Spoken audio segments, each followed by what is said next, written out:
Boa noite, sejam todos bem-vindos ao programa 10 Minutos com a Política. Para esta noite temos como convidado Egídio Vaz, ele que é historiador e agora prepara-se para abraçar a política ativa. Vem conosco para este programa onde iremos procurar explorar um pouco mais daquilo que é a visão de Egídio Vaz com relação ao Moçambique político. Até já.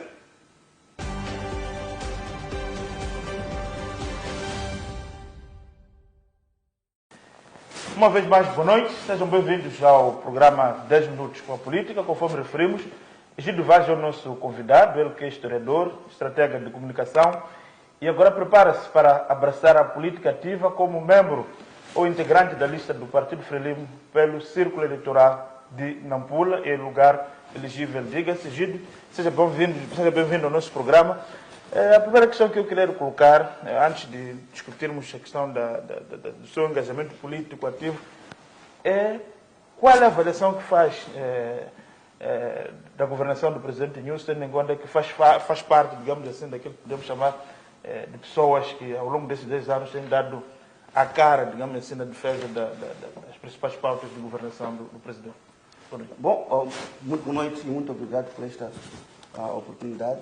Eu julgo que a avaliação é muito positiva e principalmente já nesses últimos dias em que nós estamos a ver o coroar, digamos assim, do seu consulado com resultados muito positivos e com impacto, digamos assim, positivos também para o ciclo que vai se iniciar em 2025. Por que eu digo isto? Digo isto porque a avaliação tem que ser referencial. O Immanuel Kant sempre disse que nunca podemos nos sentir felizes sem nos compararmos com os outros. E neste caso concreto, nós precisamos de entender que para uma avaliação positiva que eu defendo, precisamos de ter elementos ponderadores. Quais são esses elementos? Os elementos ponderadores são as dificuldades que noutras circunstâncias poderiam ou não existiam ou poderiam ter dado resultados diferentes.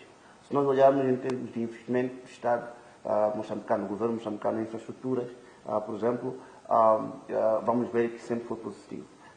Melhoria, digamos assim, da esperança de vida, que é resultado direto do investimento em infraestruturas de saúde, água e saneamento, por exemplo, e eletricidade, definitivamente é algo muito positivo.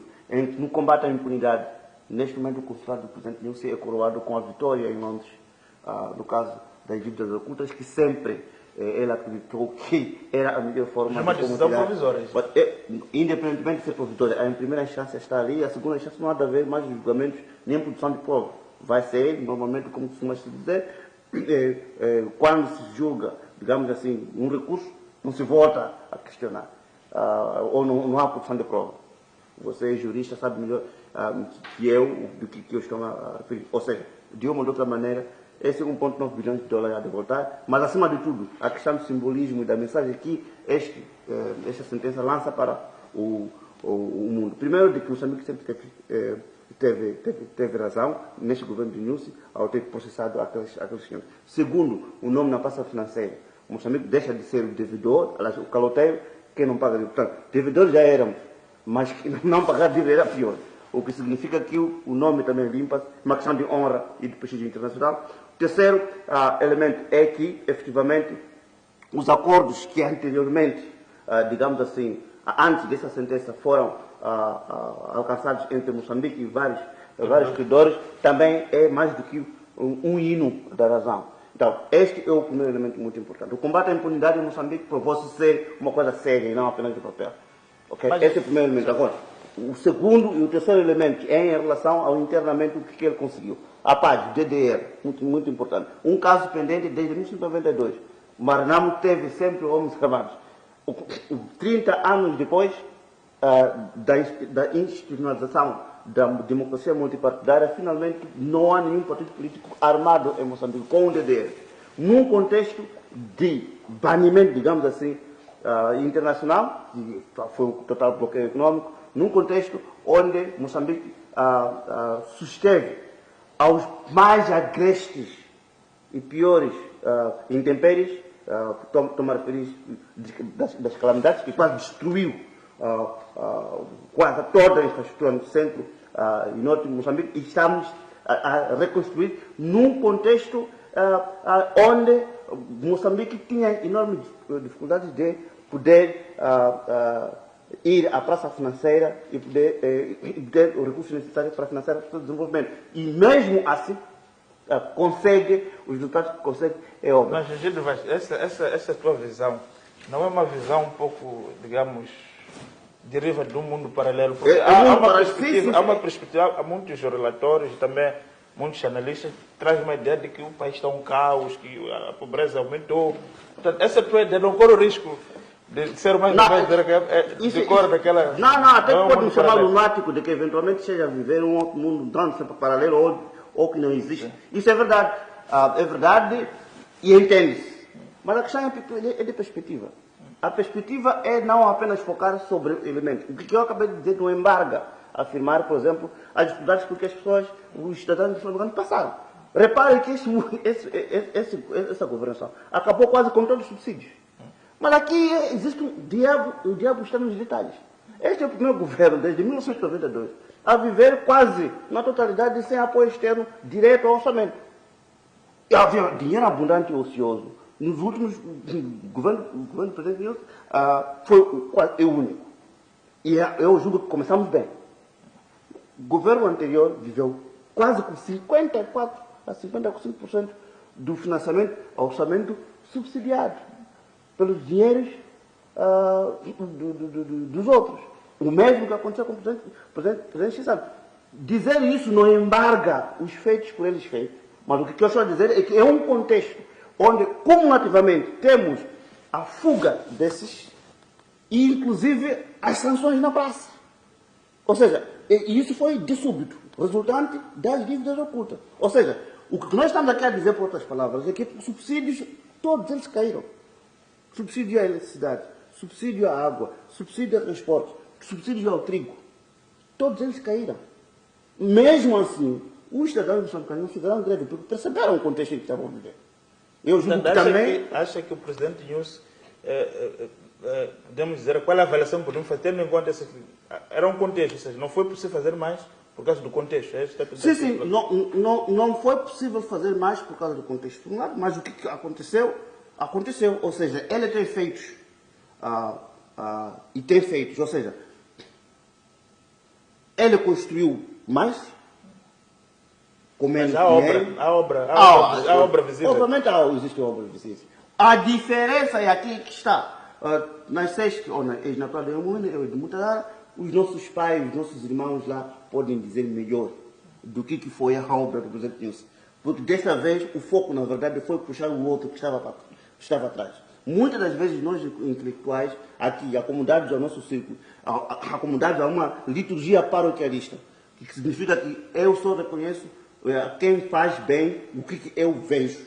E não necessariamente não nos esforçamos em perceber sobre o que está acontecendo no mundo de fato, o que está acontecendo no país de fato. Há pessoas que pela primeira vez, desde 1975, estão a ter pela primeira vez água neste país.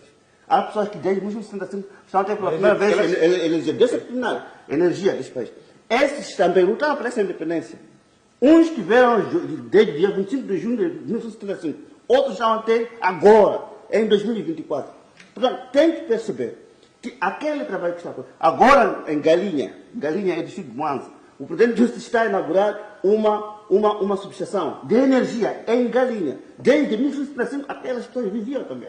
Ou seja, ao analisarmos os feitos, não podemos ser paroquialistas, muito menos centrados no nosso próprio umbigo. Precisamos de perceber o país real, a dimensão e a velocidade com que ela anda, à luz dos desafios também. Mas, Gido, essa tua visão, sendo conhecido, até lembro apareceu na rede social com um vinho, chamado o vinho da Mbibode. Essa visão que estás aqui a apresentar, não insere-se um pouco nessa dimensão? Não se insere ali. Olha, nós precisamos de mobilizar as forças positivas para trabalhar em prol do desenvolvimento de Moçambique. Isso é importante. Ora, a crítica tem que ser superadora também. Ou seja, a crítica sem a componente superadora...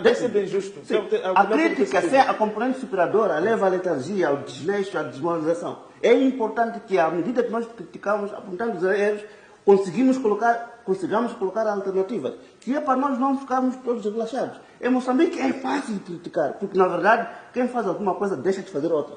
Isso é importante reconhecer. Todavia, é importante balançar o discurso com os feitos, mas também com aquilo que faltava fazer, dentro de um contexto específico. O que é que faltou fazer? Bom, o que falta fazer é aquilo que, eventualmente, o Presidente do seguinte gostaria de ver, por exemplo, o emprego para a juventude. Eventualmente, chegarmos numa situação de pleno emprego, onde não fosse difícil encontrar emprego, onde os estudantes não tivessem dificuldade em industrializar o país, a substituição completa das importações, onde nós pudéssemos comer aquilo que nós próprios produzimos. Isso ainda não é possível. Está a caminho, está. Por exemplo, 90% já do que se consome em termos de frango é produção nacional. Apenas 10% é que é a cota que nós podemos investir. Precisaríamos, inclusive, de entrarmos numa situação onde o óleo alimentar fosse produzido internamente. Tínhamos que estar numa situação onde, por exemplo, os principais materiais de construção também fossem abrangentes. Por exemplo, zinco, ferro... Estamos quase no fim deste problema. É importante colocar essa dimensão. Falamos aqui do legado e o Gílio Vaz, podemos chamar, é produto deste legado, do ponto de vista político. Prepara-se agora para entrar para a campanha, para ser deputado. O que lhe motiva para entrar na vida política? Assim, não é uma espécie de recompensa? Para que olha para o Gílio de que é uma recompensa desses não, esses são ociosos. E tu conheces muito bem a minha carreira profissional. Eu sou profissional, sou consultor internacional. E as pessoas não acreditam quando eu digo que eu sou consultor internacional. Só quando vem um branco a vir de Boeing e aterrar na cidade de Maputo. Não, eu também faço o mesmo sentido inverso. Também vou para outros países prestar os meus serviços de consultoria. Portanto, a sua entrega não é motivada pela fome. Não é por aí. Todos nós, e é verdade também que ninguém aqui tem o seu umbigo, o seu estômago não é de silicone. Muitas vezes costuma dizer isso. Mas a questão é que já sou emancipado politicamente, já sou emancipado profissionalmente, e eu julgo que o serviço que eu for a prestar é para a nação maior, para o povo maior, para a maior emancipação, digamos assim, de Moçambique. É uma questão de serviço, não é uma questão de é uma questão de recompensa. Aqui eu olho para os cargos políticos em Moçambique, principalmente para esses cargos de deputados, como instrumentos de não, mas isso eventualmente, favores. Isso depende da experiência individual, não é? Quer dizer, há quem nunca nunca foi exposto a outras alternativas, nunca passou por outras lides e que olha aquilo como alguma coisa, a única coisa que existe. Para já, não é o fim do mundo, não é o céu lá. Há muito trabalho. Ou seja... Mas já quem olha para a gente pensa que essa é a sua ideia do Parlamento, visa garantir uma imunidade, tendo em conta, digamos assim, a quantidade de pessoas que o Gílio Vaz foi ofendido ao longo desses 10 anos de defesa intransigente ao presidente Nilson Sousa. Não, dois elementos muito importantes. O poder tem que ser defendido, claramente. Ou seja, mesmo, por exemplo, o presidente que vier, que vai ser o Daniel Chapo, também precisa ser defendido. Isto está muito mais que claro. Por que é preciso defender o poder? É preciso defender o poder para lhe dar espaço para ele concentrar-se naquilo que é o seu mandato. Isso é importante. Quem faz alguma coisa deixa de fazer outra. Isso também é outro momento. Defender, eventualmente, um partido, o presidente Nilson, foi uma obrigação estatutária que vem dos estatutos do partido Frelimo. Eu, como membro, preciso defender e promover, definitivamente, os titulares do meu partido, se forem no governo, os titulares do governo, tentando equilibrar o debate. Isso advém do cumprimento escrupuloso do estatuto. É obrigação de todos agora. Obrigação de todos. Estatutariamente. Quem não quiser fazer, está livre, mas a partir dali, ser culpabilidade não. Uma última questão, Gílio. Temos agora uma mudança de ciclo, claramente. Temos 4 candidatos. Há um fenômeno chamado Venâncio Mondlane que é falado por aí, na opinião pública, pelo menos o seu questionário já o aceitou como candidato. Acha que Daniel Chapo tem condições para, objetivamente, digamos assim, de bater taco a taco com o Venâncio Mondlane e disputar principalmente o chamado eleitorado urbano? Venâncio Mondlane é um mito urbano. É Covid, como disse Manuel Araújo, vai passar. Não lhe dou mais 2 meses. Obviamente, o que efetivamente o país tem que se preparar para fazer é ver o partido do Venâncio Mondlane que vai surgir depois desse processo eleitoral. Isso que e eu entendo que as suas viagens pela Europa visam justamente encontrar parcerias para o próximo partido que ele vai criar. Agora, sobre esse próximo eleitoral, é quase que impensável. Quer dizer, só alguém que esteja a sonhar é que pode pensar que o Venâncio Mondlane pode bater o Daniel Chapo. E na lista, em termos de grandeza, o primeiro mais bem votado vai ser Danilo Chapo, o segundo vai ser o Sútimo Mato, o terceiro o Simango, o quarto vai ser o Venâncio Mondlane. Isto não é brincadeira, isto não é bloguismo, isto é política real. Ele tem que ir ao encontro das pessoas reais. O que eu vejo até agora simplesmente é a promoção das páginas e lives. Isto não é isso aí. Há muito mais pessoas que ficaram frustradas na vida quando pensavam sempre veneradas pelas redes sociais e quando foram ter com o povo real, viram que não tinha mais ninguém. Senão dois ou três indivíduos ali que eram fanáticos. Ok, muito obrigado, Egídio Vaz. Claro que teremos outras oportunidades, já é político. Portanto, nós como MBC abrimos também o espaço também de eleição em 2024. Teremos mais oportunidade para entrevistá-lo em torno da sua visão política e a esta nova vida de Egídio Vaz como candidato a deputado da Assembleia da República. Nós voltamos na próxima terça-feira com mais um candidato e também um político que vai analisar também essa perspectiva das eleições de 2024 neste programa 10 Minutos com a Política.